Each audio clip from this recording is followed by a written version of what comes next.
The Older People's Project is a project run with St Luke's Church in Kentish town, and what we do is we find isolated older people, of which there are lots in our borough, over 75, and we have regular tea parties, lunch parties and outings in order that they get to know each other and become friends with each other and form like mutual support groups.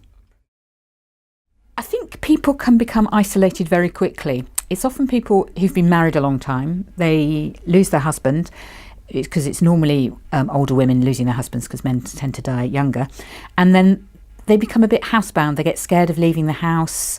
They don't feel like leaving the house. They often feel guilty about leaving the house.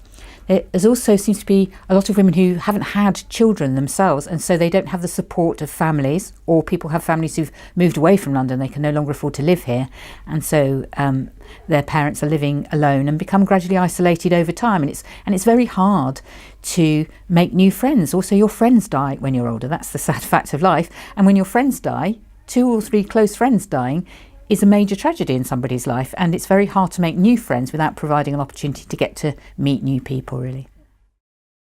Well, I think the compassion comes really from our volunteers, from ourselves, but we couldn't do it at all without volunteers. And they volunteer and they show great love and care of older people. They realise they're a vital part of the community. They form friendships with them. They can see them in the street, say hello, how's everything doing. It connects a community when you've got different generations who see each other at events and get to know each other as human beings, not sort of nameless young people or nameless old people. Then it really kind of makes for community cohesion, and I think that's a great bit of the project is to build a community, really. Just before Christmas we had a lunch party and I was able to catch some free Baileys liqueur off a local publican friend of mine who very generously donated them, and we had some wine left over from various parish events, and so everybody was able to have a glass of wine and some Baileys with their lunch.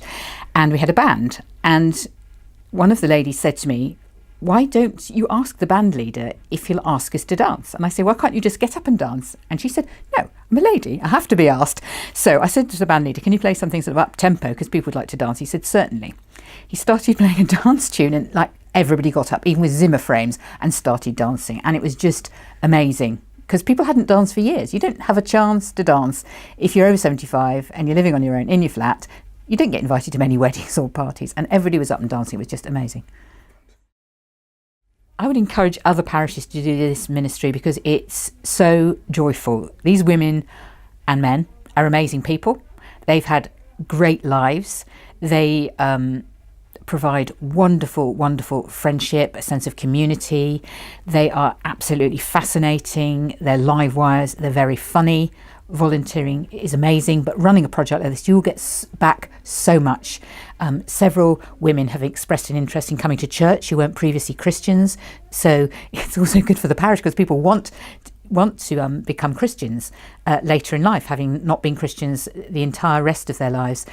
And I'm really proud, and I think it could happen in other parishes too, that we have so many young people from the local area and from the church who want to become involved as volunteers. So you've got you've got people who are finding substitute grandparents almost through this project, and that's an absolute joy because you'll be able to see that teenagers are like fantastic people too, not just old people, but teenagers are, because they're the people who are doing all the volunteering, I find, generally.